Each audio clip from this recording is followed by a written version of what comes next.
half. She is a Columbus-based freelance photographer. Since graduating, she's photoed like everything. I mean, like everything. She's been on the cover of the front page of the Times, on Time magazine. Is that right? Yeah, Time magazine, New York Times a bunch. Yeah, all kinds of good stuff. Like, yeah, you name it. And then like every now and then she'll shoot a photo for like my paper, which is hilarious. We just like, hire you to take pictures of buildings and stuff. I hope they pay. Always happy to. But yeah, I mean, you name it, Maddie's won it too. I mean, Getty named her emerging talent in 2014. She was one of Magnum's 30 photographers under 30, one of Time's 51 Instagram photographers to follow. And the list just kind of goes on. So we thought it would be a nice chance. We'll kind of give Maddie a chance here to tell you guys her story. And really, after that, we'll kind of have it be a little kind of an informal Q&A.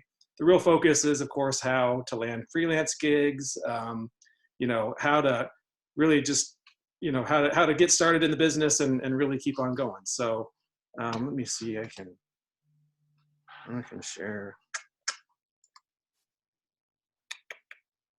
All right, Maddie, I'm going to make you host so you can share your screen if you like. Cool. I'm not the best at Zoom, so bear with me. And yeah, like I said, I'd really love this to be casual, and anytime you have a question, please stop me. I really don't want to just like ramble for an hour. So anytime, any question, please just say anything. Share my screen. Can you guys see this? I'm like so bad at this. No, I don't see it. Oh, okay. No, I don't see it. Oh, do you see that? Yeah. Okay, cool. We just play this little slideshow.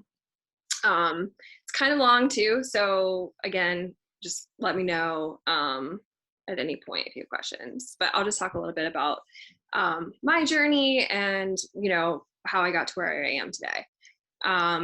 This is just me as a child making a little doll ride dinosaur. I don't know why I have this in here every time I give this presentation. I'm like, I don't know.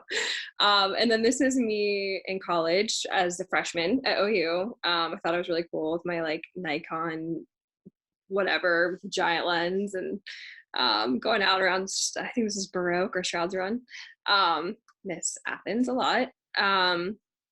So I guess when I started at OU, I think one of the things that kind of set me up for some success later on in life, in my career, was really diving into like a long-term story that was in my backyard. So it was a post assignment just to photograph the trend of grandparents raising their grandchildren. That was like just a one-off assignment. And I was like, wow, this topic is really interesting.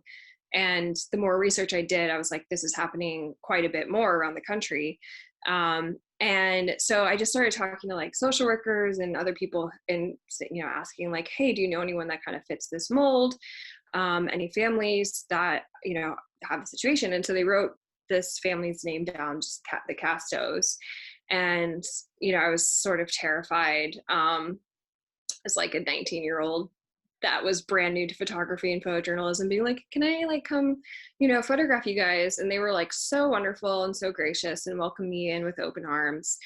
And this was a story I worked on throughout college. I mean, I would go 2, 3, 4 times a week just to kind of like, honestly practice my storytelling abilities. And then I just became really close with this family. And I love spending time with them. And I feel like having that connection and having like a long-term kind of documentary story to work on that showed, my storytelling abilities and who I was as a photographer, but like also something I really cared about, kind of set me up for success after I graduated. I find that people in like editors in the real world, they want to see like what makes you tick as a photographer, like who are you?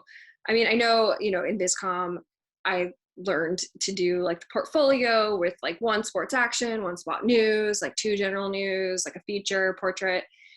and that is good to know how to do those things, but I found a lot more success in like really honing in on a niche and like what I want to do and what I want to be as a photographer. And I always tell people to like create the work that you want to get hired for. So if you hate shooting sports action, don't shoot it. Don't put it in your portfolio, because no one's going to care about that picture you don't care about yourself.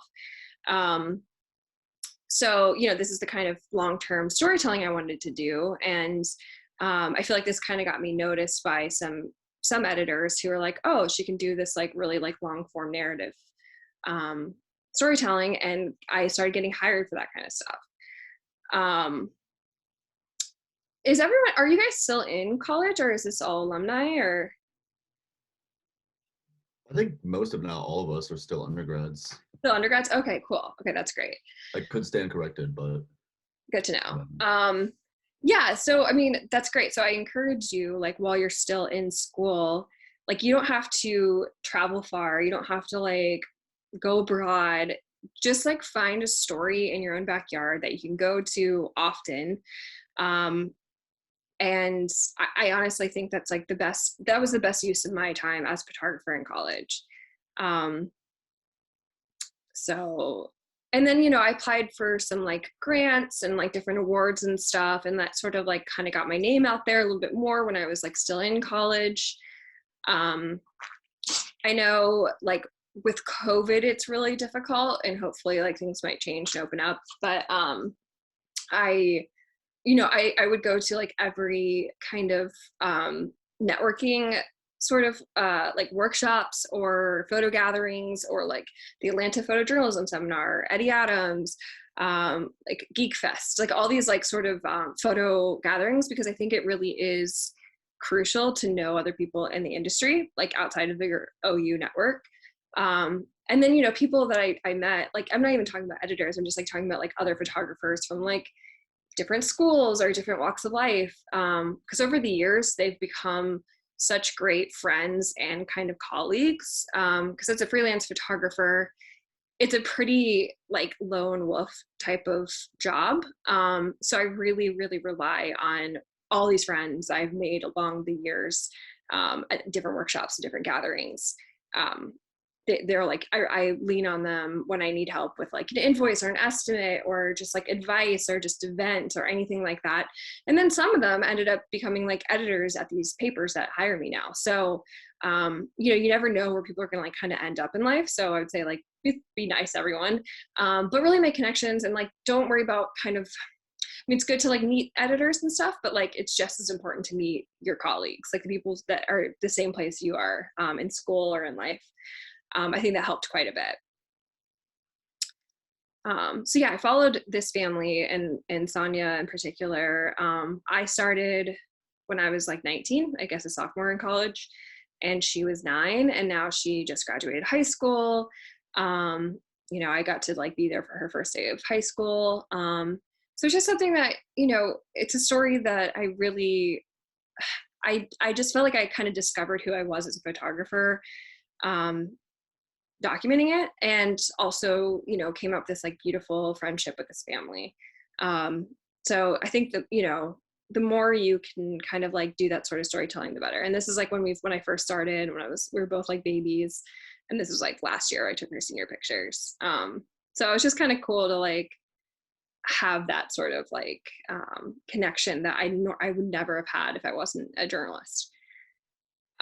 And then, so I graduated college, and I was like very terrified and did not know what I wanted to do or where I was going to go. And I ended up at a small newspaper in Burlington, Vermont. And, you know, I didn't know a single soul. I just moved up there. I moved there in like October, and then I had to deal with like my first Vermont winter, which was like absolutely bananas and horrible. And it was hard. It was a hard transition.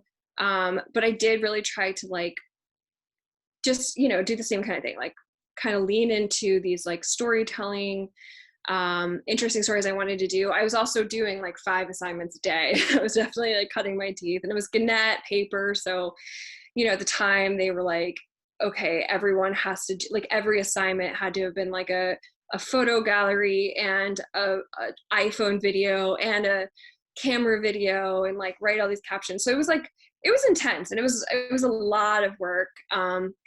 I don't necessarily think I would go back to doing that ever, but I'm really glad I did it and had the experience, because it like really taught me how to like take assignments and work on deadline and really like, cover a lot of different things and really like affirm the kind of stuff I like to do, which is like portraits and storytelling.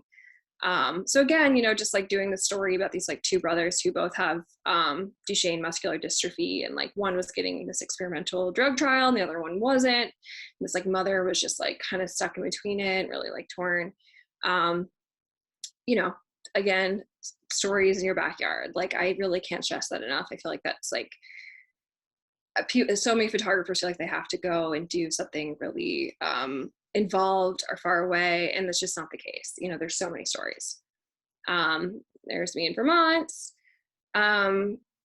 Just a couple things that have helped me along the way. Knowing that your job does not define you. If you get laid off or work is slow, I feel like you're in a rut, just remembering that you're so much more than your productivity. That was really hard because I got laid off after a year in Vermont, and I moved back to Columbus, and I, started my freelance career. But I called myself a freelancer or freelance photographer, but I was just like unemployed. I was getting maybe like one small assignment a month or something like that for a long time. Like I was, I just wasn't working. And I'm the type of person who like really assigned a lot of my self-worth to who I was as a photographer and my productivity and like what kind of projects I was doing, and comparing myself to my colleagues and like where they were in life. And it's just a really toxic place to be in. So just remembering like that you're more than your job, you're more than a photographer, you're more than a journalist, you're more than a writer. Like that is something that's taken me a really long time to learn, but I'm glad that I finally got there. And then I don't know if you guys know this Ira Glass quote. It's long, so I'm not going to read the whole thing, but it basically is talking about like, we all get into this because we have like really good taste. We know what looks good. We know like good storytelling, but there's always this gap. And then the first couple of years, you're going to make all this body work that's just not very good. It has potential, but it's not quite there. And it's only through creating like a massive amount of work that you close that gap. And most people give up, and most people just, say this is too hard, it's not working. And, Ira Glass is saying here, like it took him longer than anyone he knew to like realize that. But you only close the gap by creating like a giant volume of work. And that's only when your work will be as good as your ambitions. So I feel like that really helped me. I heard that quote in college, and, I remember looking at other people's work and being like, I know, like, I want to do this kind of storytelling. I want to like be like them. I want to, be that great. And I just am not. Like, I suck. This sucks. And like knowing that it just takes a lot of persistence, and a lot of drive, and not giving up, and creating a lot of work and failing and then succeeding and then failing again. Like that is huge. So just don't forget that.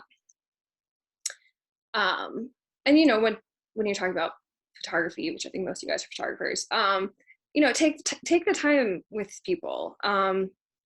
It takes a long time to break down the barriers and make them feel comfortable. But you really like, when I'm like photographing anyone, doesn't matter who, but sometimes working for these like New York Times or something, it's like I owe it to them to like make them feel most like themselves, or they're the most genuine selves when they're going to be seen either by one person or a million people. Like you owe it to all these people who open their lives up to you, to really like spend time and not just kind of half-ass it. And then, so as a freelancer, I would say like 75% of what I do is portraits. Unfortunately, like not every story you're able to like, or an editor is able to commission like an entire like week-long assignment chronicling their entire life. So a lot of what I have to do is portraits. So I would say like the more you can get comfortable with portraits, the better, if you want to kind of go into this field. Just because that's really like, I would say like 80% what I have to do. but just getting really comfortable, like with light and reflection, or like whatever your style is, really hone in on it, because that is just like what most people are getting hired to do. And it took me a while to figure out like what my style was. Like I'm still figuring it out, but I feel like only the last couple years, and I graduated college almost 10 years ago, which makes me want to throw up. But it took me a really long time. Like I'm still figuring it out. So it's not like I have it all like situated either. But just practice them. Practice portraits on like your friends, practice them on people you meet in your neighborhood or in your street, your neighbors, like whatever you need to do. Like I think that's, if you want to go into freelance photography, it's often a lot of this kind of thing. This was my cover of Time, which was like very exciting and unexpected. I had no idea that was going to be the cover. So can I go through these? And the thing with portraits that I think is kind of cool is that, like, yeah, it might be a little bit more, not necessarily, it's not always staged, but it's like a lot more, you can give them direction and stuff, but you're still able to tell a lot about a person just from like this one photo. Like this was a woman who, she was not hiding necessarily, but taking refuge in a church because immigration wanted to deport her, and so they won't go into churches. So she lived in a church for 2 or 3 years. This is a homeless man at a homeless camp that they were trying to shut down, and he sleeps in like a 3-piece suit every Saturday night just so he's like ready bright and early to go to church in the morning. Like there's a lot you can do, just with like one frame. So just knowing your like storytelling. This woman who was she was sex trafficked for a really long time, and her pimp had tattooed his name on her shoulder. So she was like getting a cover up, and just that, how she's feeling, like the emotions. So yeah, I would say like just really, really practice that. So any questions so far? Like I would love anything as I'm going along, just so I'm not rambling. I got a question, if that's okay. Yeah. I'm kind of curious about just how you felt, and also just the situation where you were photographing the man experiencing homelessness who was wearing the 3-piece suit. Actually, that's something that caught my eye. I just want to kind of hear your side. I thought that was really interesting because I love the portrait, but I know like documenting people who are homeless, like it's like a very touchy, and it's very sensitive too, especially with like photojournalists too. So I'm kind of curious about that.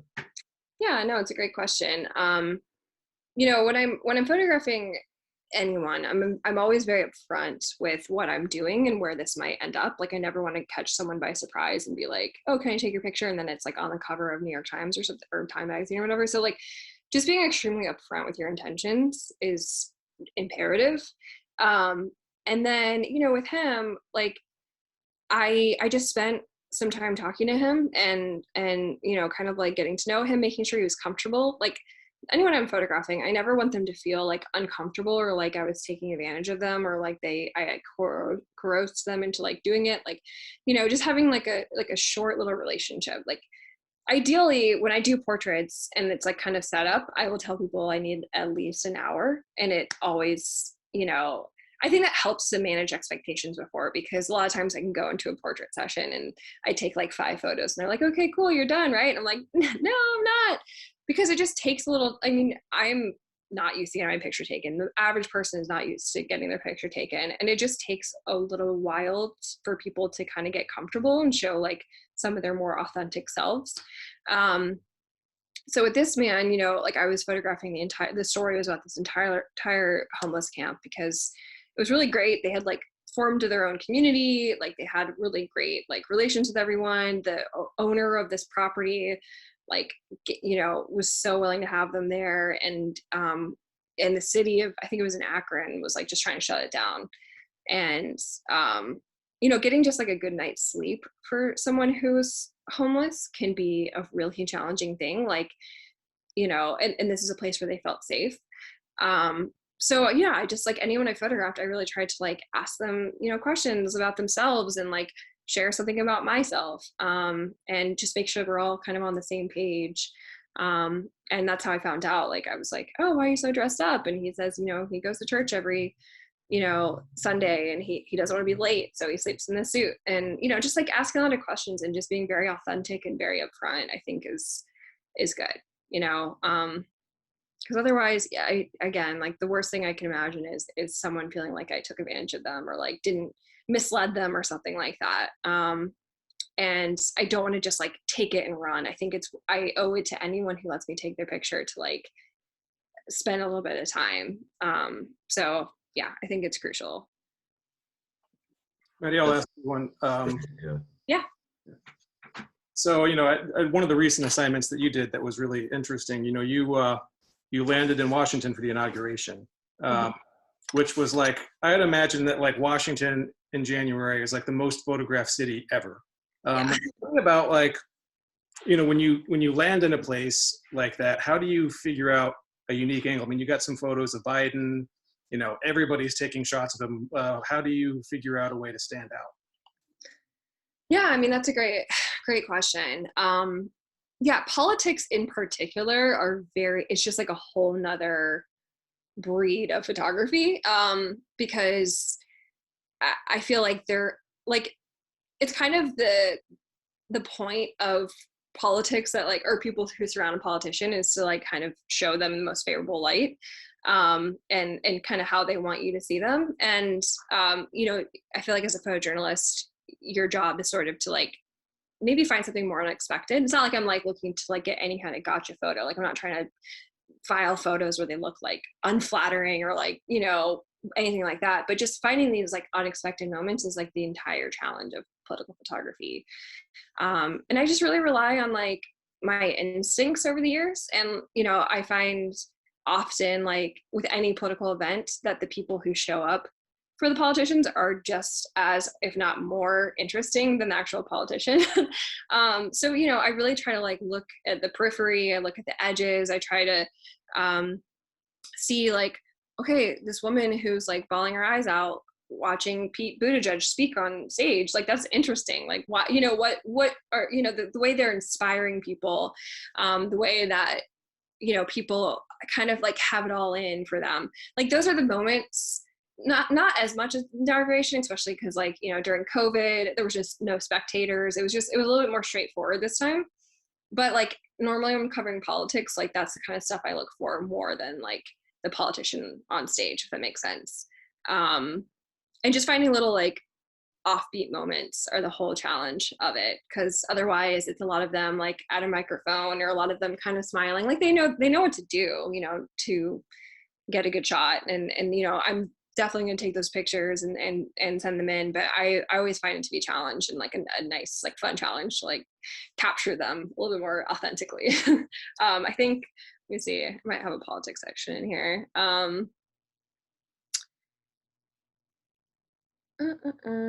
Yeah, so let's see.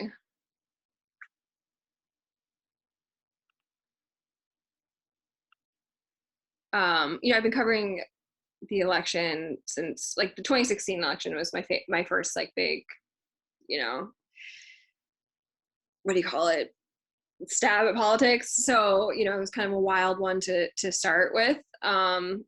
But, you know, kind of again, like I find the people in the crowds way more interesting than like the actual politician, and like who you can find out a lot about like politics by the people and who are their supporters. But you know, just like capturing moments and stuff too is interesting. I'm trying to see if there's one. I mean, honestly, like it's a challenge. It's hard. Like, I mean, this is one of my favorite pictures of the entire like 2016 election, of like every Trump rally, every Clinton rally, every Bernie rally, any of those I went to was like this grandfather and his grandson voting, and just like the fatigue and the exhaustion of like the entire election, and like how it had an effect on literally everyone, including like 5-year-old kids. feel like this picture says more than any photo of like Trump on stage or, you know, Clinton on stage or whatnot. Like those are the kinds of moments that I seek out, you know, when I'm covering politics.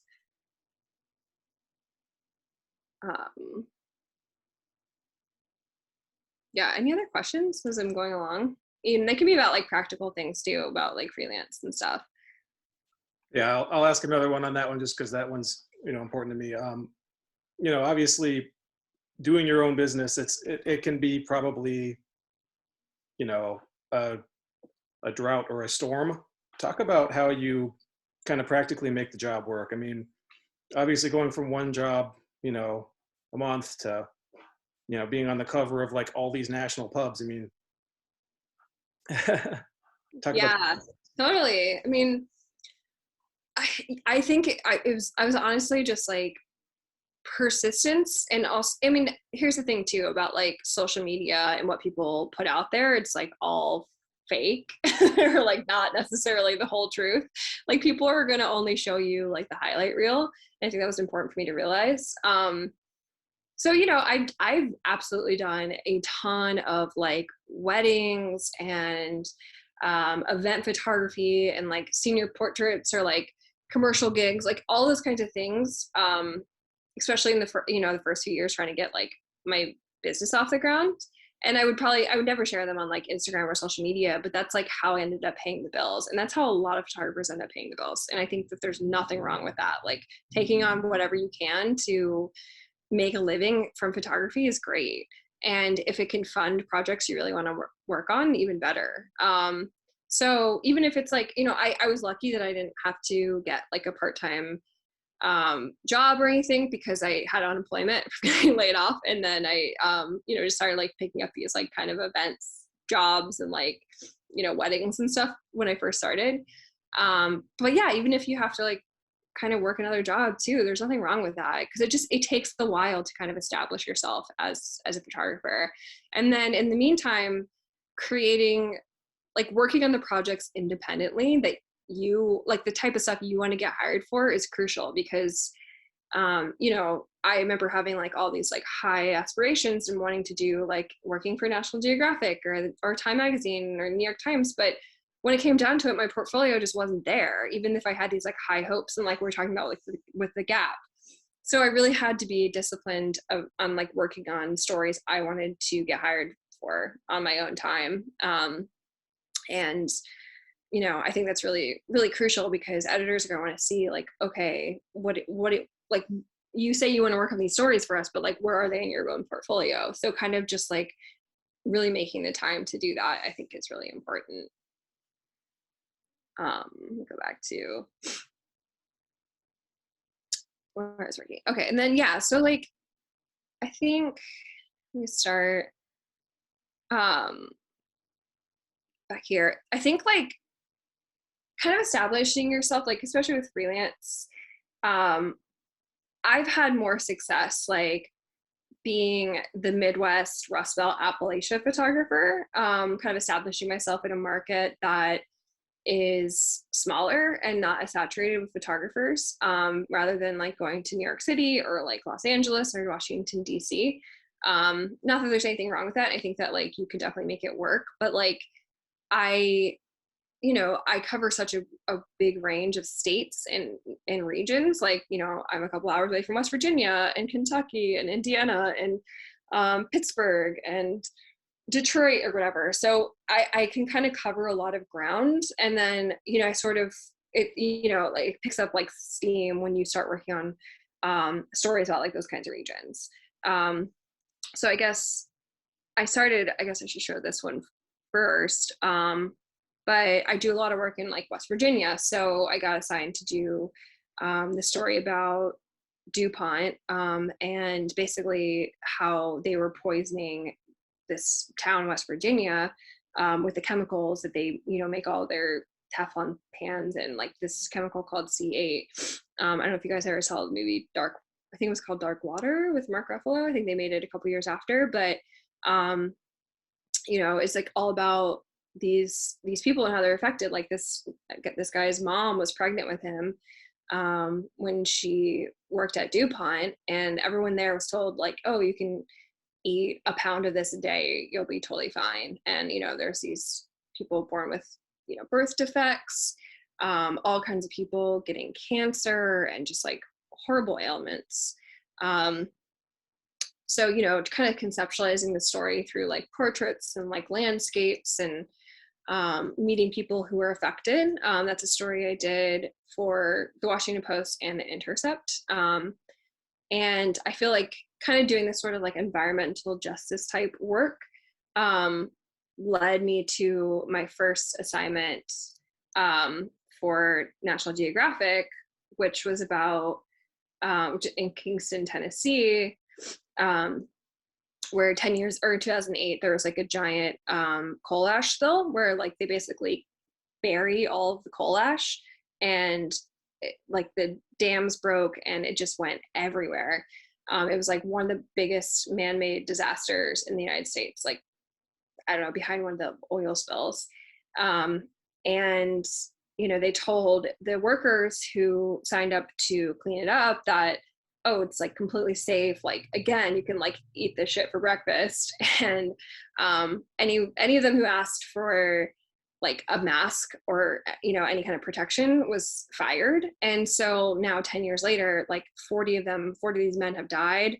A lot more have like cancer or like horrible skin ailments. And they basically like are finding out that it was like a PR thing. Like they didn't want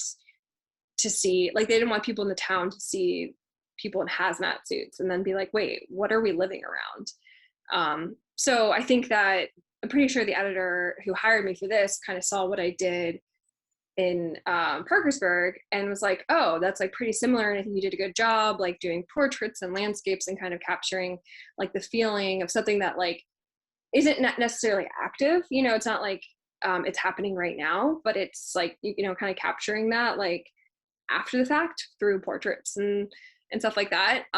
So, I feel like establishing myself as someone who works, a lot in Appalachia, a lot with these kinds of stories, that kind of snowballs into more work. So that's why I think it's really important kind of finding like your niche, like what you want to be doing and getting hired for.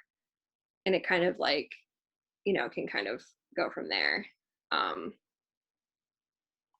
Cool. Any y'all got any questions?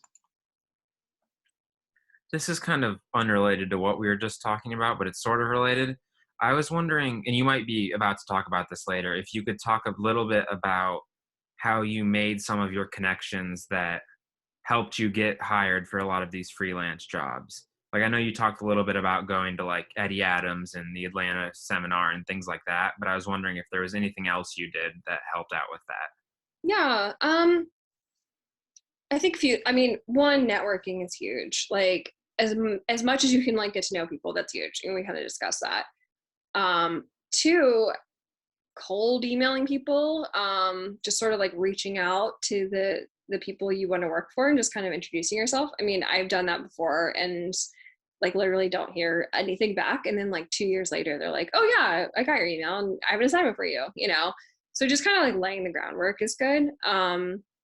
And then just, again, not so much in COVID, but as much as you can have like personal interactions with these editors, I think that is great. So like I'll go to New York or DC once a year or so, maybe once every other year, and just like ask to meet with these editors and, be like, hey, do you have a few minutes? Can I show you some work and like introduce myself?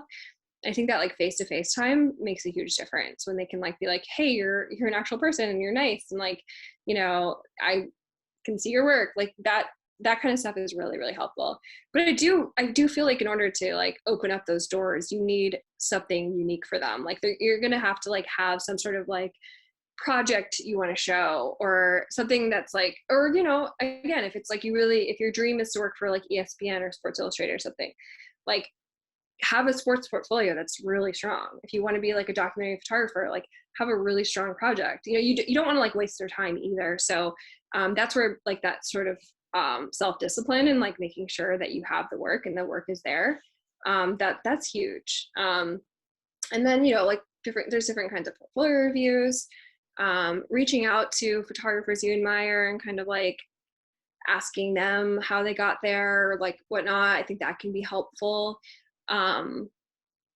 I mean, yeah, just like like figuring out like the location for, I mean, that's huge. Like you have to figure out like location first, and then like your niche, and then build that portfolio based on what you want to get hired for. And then I would say reach out to these like editors and say like, hey, this is what I do, and I could do this for your publication because this is what I'm really good at. It kind of like all is connected in that way. And there's no real formula to it. Like everyone has such a different path. But like that's what's worked for me, at least. Like I want to be like a documentary storyteller. Okay, here's like this project I did in Appalachia. Great. Now I have this other story in West Virginia I think you'd be good for. Okay, awesome. And then like, you know, like sort of like the more you do it and the more you kind of like get, I guess, a good reputation for doing a good job and knowing like how to file on time and have good correspondence and like all that kind of stuff, it all like helps each other. Like this is a really long game. Like no one's an overnight success in this industry, I don't think, at least. My friend Sarah Leikowitz, like I remember her giving a talk because when she was in grad school at OU, she did this like really amazing piece about domestic violence where she was like there when this guy was just like beating up his boyfriend or his girlfriend, and like just captured these like really heartbreaking photos, and you know, kind of like put her on the map in a way. And I remember her talking at one of these like speaking events, and she's like, yeah, I'm like an overnight success 10 years in the making. Like she's been working her ass off for 10 years, but this is like the one thing she was noticed for, you know what I mean? So just like knowing that this is a real long game, and that you really have to put the work in, and you really have to create the work and work on projects, or like consistently making new work and new projects, like that's huge. So I mean, and it's hard, it's like really hard, but that is kind of the real answer. Okay, thank you. Yeah, no problem. Good. Let's see what else I have in here. Yeah, again. So go ahead. I was going to ask on that front. You know, one of the things that we're really struggling with right now, of course, is a lot of those kind of freshman year and undergrad kind of chances to start meeting people are canceled. Is there anything really successful as far as like meeting people during COVID? I mean, I know that's something all of us are kind of struggling with in the business. Yeah. I mean, I think some of my friends have like reached out to people they want to work with and asked like, hey, can you hop on like a quick Zoom so I can introduce myself? Like it's not the same, but like it is a solution. And I really do hope that like things will kind of start opening up again with like all the vaccinations and stuff. Like I know this is just a really hard year for everyone. Like everyone's kind of grappling with it. And I think even, you know, even more than like really networking right now, like this could be like the time to work on these projects you really want to work on. It's like such an interesting time in history. So maybe really like focusing on working on those things you want to do, like actually doing that project and getting sure that like your website is like completely updated, like getting, you know, all these like things kind of like all your ducks in a row for when things like do open back up, you'll be ready. Because it's just hard, and I hate to say that, but what I've had success with is just like more of like this in-person connection. But also, you know, like Instagram is amazing because like you get to connect with people virtually, and I still stay in touch with like editors and stuff like that on Instagram, or just like networking with people and like keeping up with people's like new work and projects and like correspondence. Like it's all virtual, but I think it's still, you know, somewhat effective for now. But I would say like this is a great time to like work on the projects you want to work on, obviously safely.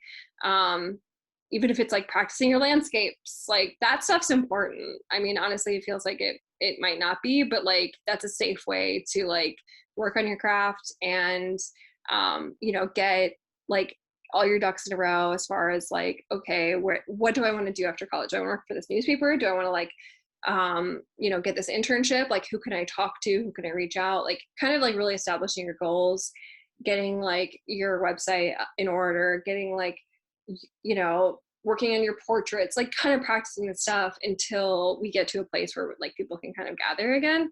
I think is a good use of your time, but it is hard. I mean, it's a tough thing that everyone's sort of grappling with. So I feel for you.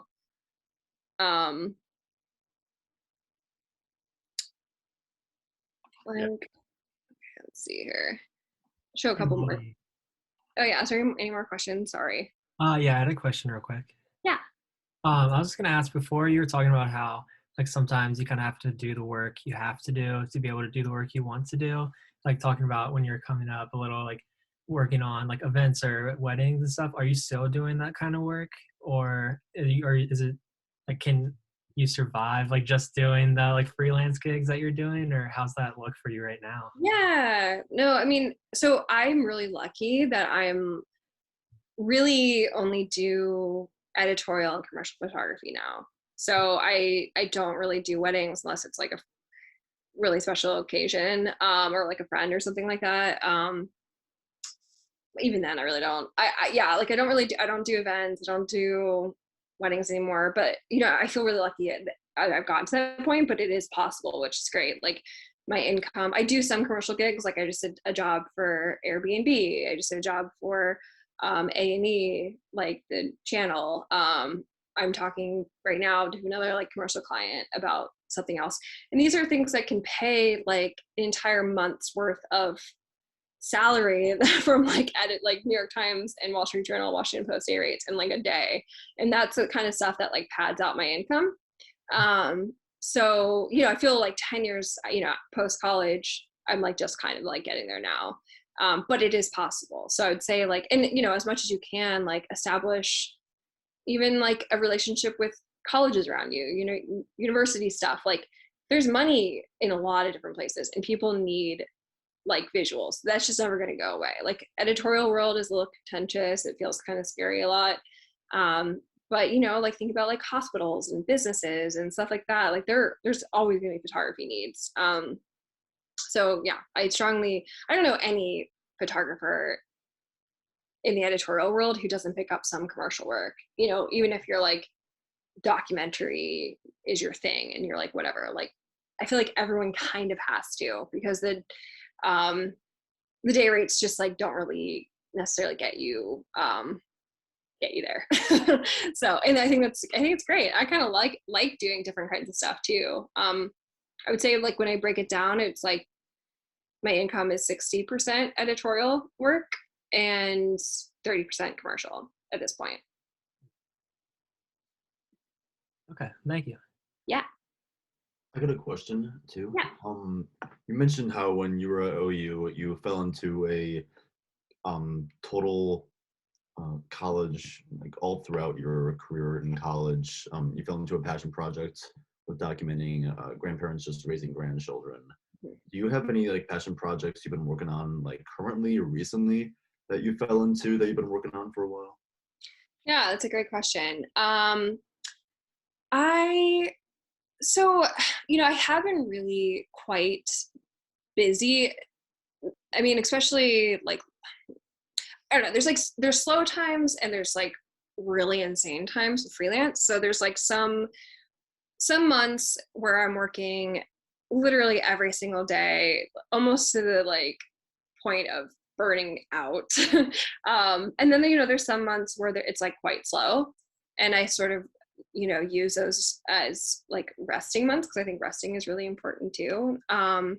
So to be quite honest, in the last like year or two, I haven't really worked hard on like a project of my own, but it's something I really want to get back into. But I would say that there are like assignments that have kind of turned into passion projects that I really like want to follow and kind of aligns with like what I want to do. Like I just did this story about hunger in West Virginia for National Geographic. It was like a 2-week assignment, which is rare. It's like super rare to find someone who will send you out for that long, but it was so nice and refreshing. And this was like kind of the stuff, it felt very much like what I worked on in Athens. It felt a lot like my grandparents' project in a way. And I felt like I could like really lean into it. And so that was like a really amazing thing where it's like what I would want to work on anyways, like that really aligns with like who I think I am as a storyteller, kind of worked out to like shoot that for my like dream client for a long time. And I felt really like fortunate that I'm at that place where that can happen sometimes. It's not like it's happening all the time, but like this was like a really special one. But yeah, I mean, I would say like as I've gotten busier, it's harder to work on these like passion projects on my own, but it's something I want to get better at.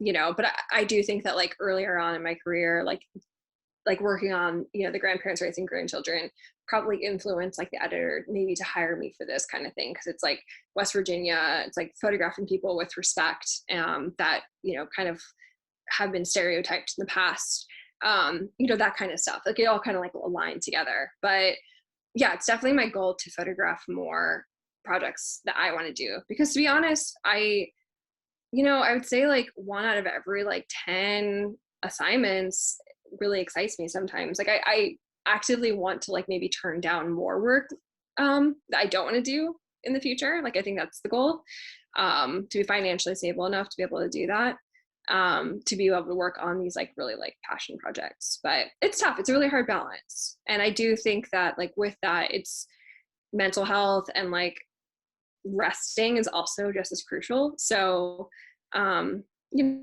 know, it's a lot of things going on at once. So it's hard sometimes to balance it all.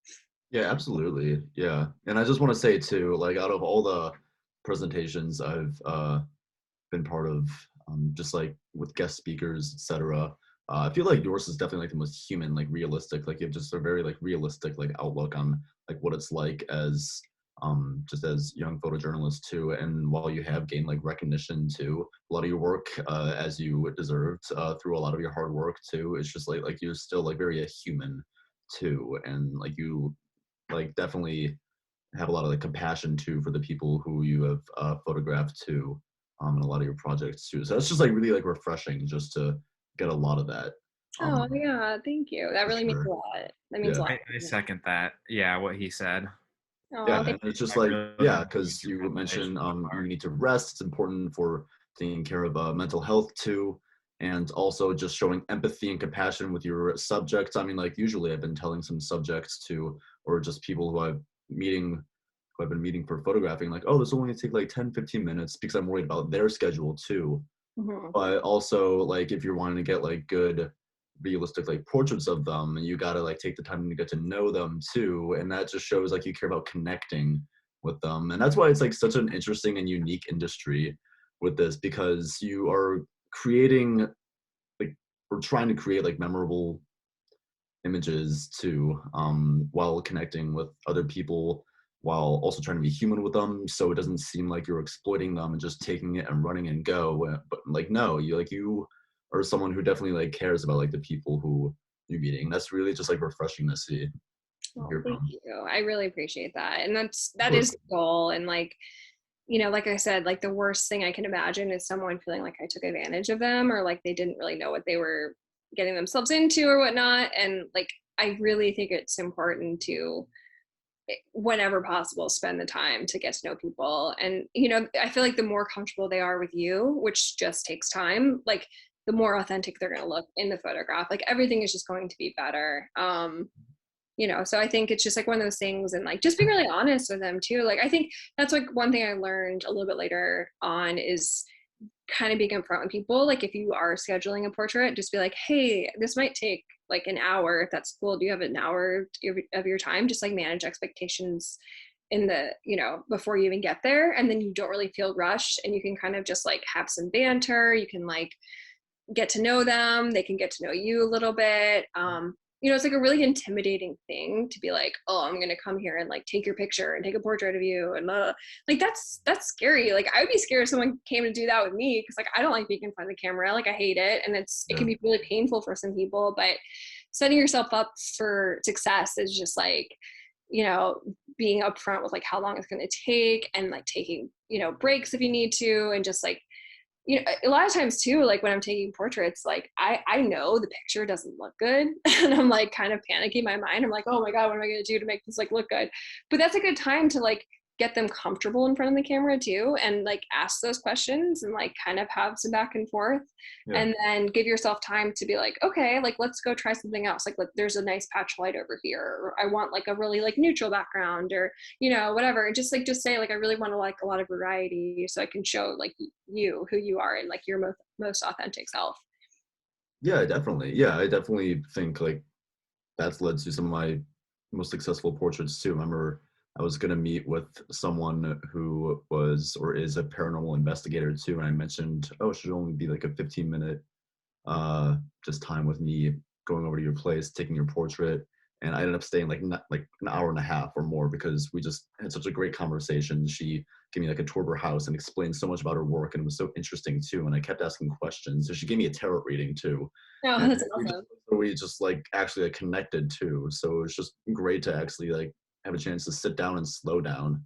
Right. It's To I not mean, rush it. yeah, this is like the most interesting job in the world because you get to meet these like incredible people from all walks of life. And Yeah. I find that I'm a very anxious, like kind of shy person naturally, and like so I have a lot of anxiety about like meeting new people sometimes, and like taking up too much of their time or like inconveniencing them. But like the more I do this, the more I realize like people really like when someone's listening to their story and like someone's interested in what they have to say. And spending that time, I think 9 times out of 10 people are going to be so thankful that you spent the time to get to know them and like really who they are. And your picture is going to be like exponentially better because you took the time, you took the effort, and they felt comfortable around you, which just takes time, like when you're strangers to begin with. So yeah, I mean, just I get it. Like I totally get the anxiety of it. And it gets easier with time, but also like every single assignment I'm like, okay, like I have to like kind of like psych myself up for it. Yeah, definitely. But Playing before you go and meet that person. what's that? I mean, Hype music playing before you go and meet that yeah, person. right, totally. Yeah, I mean, like I have something in here maybe about like I've gone on several different like road trip projects, which I really like because I could just get to sort of wander. And a couple like takeaways is like passion requires risk, and don't live your life wondering what it would be like if you just taken that photo or pitched that story. Like you really have nothing to lose. So like I've had a couple times where I like just go hop in a car and just start driving and see what I find for different stories.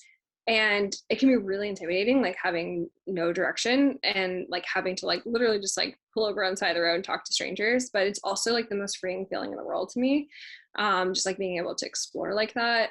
And I think somewhere in here, I remember meeting like there like all kinds of different stories. Like I remember seeing these like cowboys on the side of the like highway here. I was like just driving from Oklahoma to like Texas or something like that, and they were like wrangling calf at sunset, and I was like, oh my god, that's like so amazing looking. But like I passed them because I was like, anxiety. And then so I like gave myself a pep talk and turned around, and they saw this like crazy girl having to hop like 8 fences to get to them. But when I got there, I was like, hey, like I'm taking for the times, and I just I saw you guys were doing this cool thing, like can I photograph, like so in my head. And they're like, yeah, for sure, you want a beer, like come, like whatever. Like people are so open to it most of the time, and you just kind of like build this like narrative in your head that it's like they're gonna tell you to like fuck off or whatever.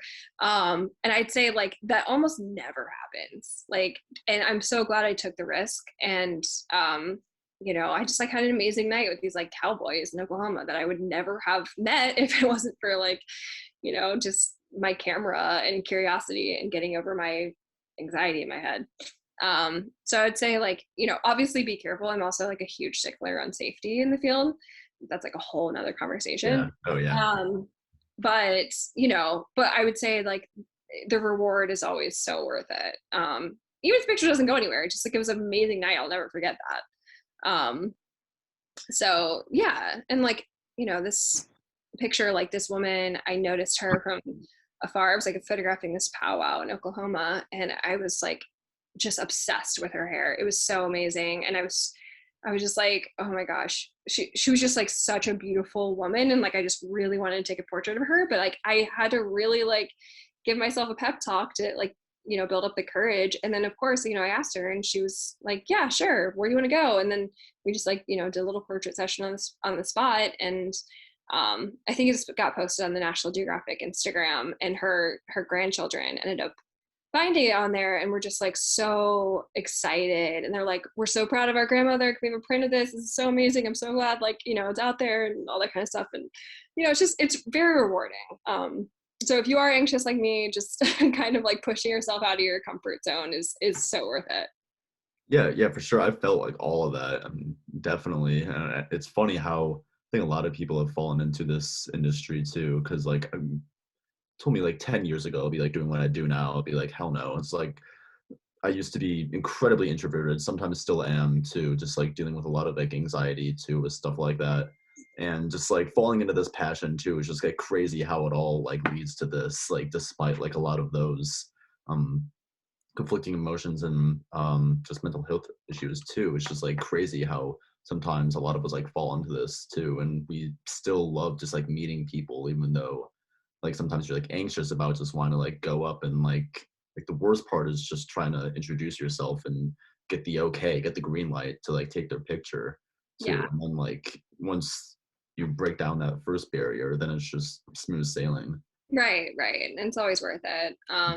Yeah. And like, I know we're running out of time, but this career, like, it can be really traumatizing too. Like I've had to cover mass shootings and like people who like literally just found out like a loved one got murdered, like all kinds of really, really traumatic stuff. And it's not necessarily your trauma, but it's like vicarious trauma. And like when you're collecting that all the time as a journalist, it can really add up. And I wish that I sought mental health help or therapy sooner than I did. But I think it's crucial if you have any kinds of like, feelings or anxieties, like because of this job or because of your own life or anything, like don't be afraid to address that. And this career, I think, specifically can like open the door to those kinds of feelings. So, talking to a therapist or, getting on any kind of like antidepressant, I think is 100%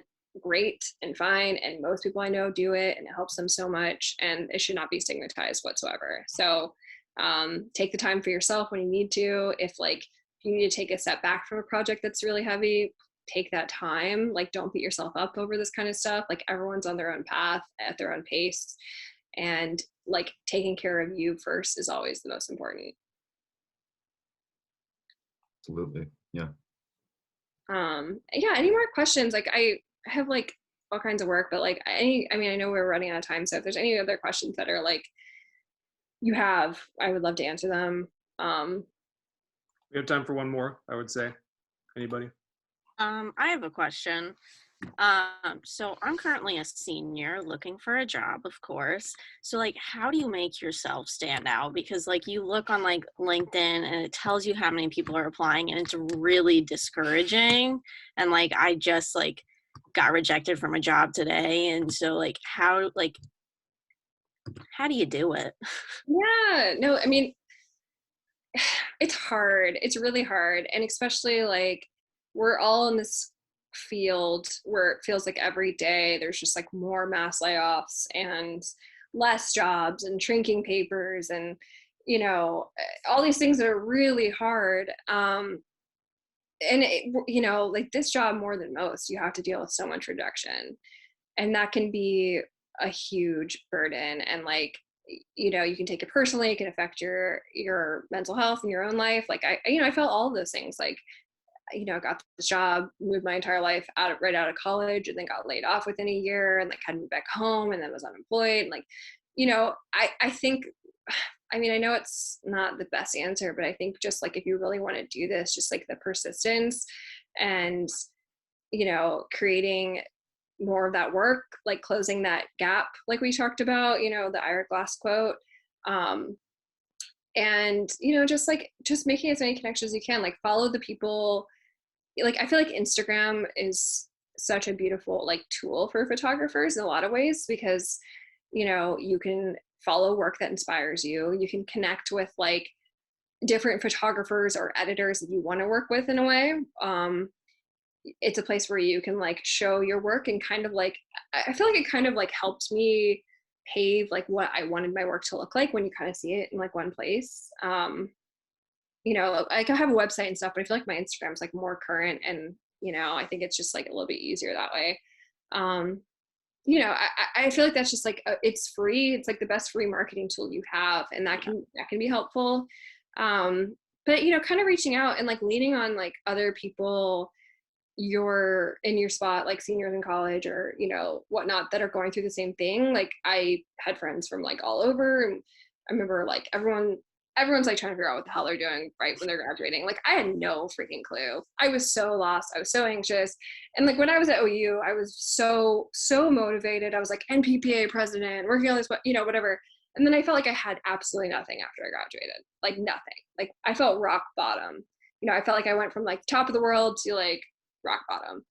And I think just knowing that like your life and your career is going to have a lot of those like real high highs and real low lows, and like being able to kind of roll with the punches and like keep going and don't give up, and be persistent and keep making that work, keep making those connections. All of that helps. And I know it's like hard because it really is like, I've been doing this for 10 years, and I feel like I'm kind of getting my stride in like the last like year or two. So it's just, you really have to be patient. But you can do it. You can do it. And don't be afraid to like look into other kinds of photography jobs too. Like, I don't know if you guys are looking at just newspapers, but like there's like nonprofits. There's like, you could be of like college photographer. Like my friend Cameron Pollock he's like a college photographer now, and I think he does like amazing work, and he can like kind of build his freelance clientele while still having a salary, like that kind of stuff. Like you can work for like different kinds of like things, still taking pictures, maybe not necessarily like newspaper or magazine, but like it's a way to like get a salary, maybe some healthcare if you're lucky, still making pictures, and like building like your freelance like clientele on the side. So there's different ways to look at it. Just, don't get too discouraged, even though I know it's easy to, but I think you got it. You just have to like work through the hard times. Okay. All right, guys. So, really appreciate the time. I think we will wrap up here, but definitely wanted to make it clear, the alums of the Post, I think that we're a pretty close group. And so, definitely want to make it clear that, if you ever want to reach out to somebody, any kind of advice, I won't speak for Maddie, but we're all always happy to talk to you all on LinkedIn, or, you have her Instagram and, that sort of thing. So I think beyond that, definitely encourage you to reach out. So next week we have Ann Saker from the Cincinnati Enquirer, who's going to be coming in and talking about story ideas. She was one of the people who won the Pulitzer in 2018. She's going to talk about like generating fresh content and that sort of thing. And then just lastly, our annual reunion is on the 27th at 10 a.m. and definitely encourage you guys to sign up for that too. Cool. Yeah, kind of Tristan, piggybacking on that, I am going to post 2 links in the chat. One of them is just like a quick little evaluation. Let us know how this is. As the Alumni Society, we're here really, to connect with one another, but also to help support you guys, like Tristan said. So, never fear, reaching out to connect with anyone on LinkedIn that's involved with the Post or involved with OU. People are always, once you see that Bobcat Posty connection, people are always willing to connect with you. And then I also have the registration for the reunion. That'll be, like he said, at the end of the month. I think it's the 27th. We are having a photographer speak there. The focus on that is going to kind of be shifting jobs, kind of how jobs have shifted during the pandemic, how people have moved around. So we have a really nice variety of writers and photographers and stuff like that. So hopefully you guys can all make that. Thanks for coming tonight. This was awesome. Maddie, your work is amazing. So Thank you so much. And Yeah. please feel free to reach out to me too if you have questions. Like I can email, Instagram, like whatever's easiest. I'm happy to help. All right, guys. Thanks again, Thank everybody. you so much. good night, everyone. Thank you. Thanks. Bye. Bye guys. Thank you.